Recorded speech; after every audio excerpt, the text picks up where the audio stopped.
Hello ഐ.എൻ.ഡി.ടി എന്ന ചിത്രത്തിൻ്റെ മൂന്നാം ദിവസത്തെ കേരള ബോക്സ് ഓഫീസ് കളക്ഷൻ റിപ്പോർട്ടാണ് എന്നൊരു വീഡിയോ ഭാഗത്ത് ഉൾപ്പെടുത്തിയിരിക്കുന്നത്. വീഡിയോയിലേക്ക് മുൻപ് വീഡിയോ ലൈക്ക് ചെയ്യുക, ചാനൽ സബ്സ്ക്രൈബ് ചെയ്യാൻ വേണ്ടി ശ്രമിക്കുക.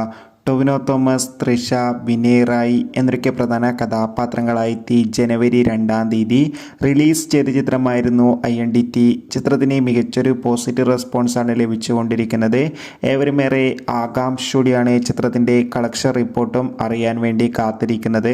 ചിത്രത്തിന് ഇന്ന് മൂന്നാം ദിവസം ഒരു ആവറേജ് ബുക്കിംഗ് മാത്രമായിരുന്നു നടന്നിട്ടുണ്ടായിരുന്നത്. അതുകൊണ്ട് തന്നെ കേരളത്തിൽ നിന്ന് മാത്രം ഇന്ന് 1 കോടിക്കടുത്ത് വരെ കളക്ഷൻ നേടിയെടുക്കാൻ വേണ്ടി സാധിക്കുമെന്നാണ് ട്രാക്കിംഗ് റിപ്പോർട്ടുകൾ സൂചിപ്പിക്കുന്നത്. എന്തായാലും ചിത്രത്തിൻ്റെ കൂടുതൽ ബോക്സ് ഓഫീസ് കളക്ഷൻ റിപ്പോർട്ടിനായി കാത്തിരിക്കാം. ചിത്രം കണ്ടവരുടെ അഭിപ്രായം കമൻറ്റ് ചെയ്യുക. കൂടുതൽ സിനിമാ വാർത്തകൾ പെട്ടെന്ന് ലഭിക്കാൻ ചാനൽ ഇപ്പോൾ തന്നെ സബ്സ്ക്രൈബ് ചെയ്യൂ. അടുത്തൊരു വീഡിയോയിൽ കാണുമ്പോൾ എവർക്കും ബൈ ബൈ.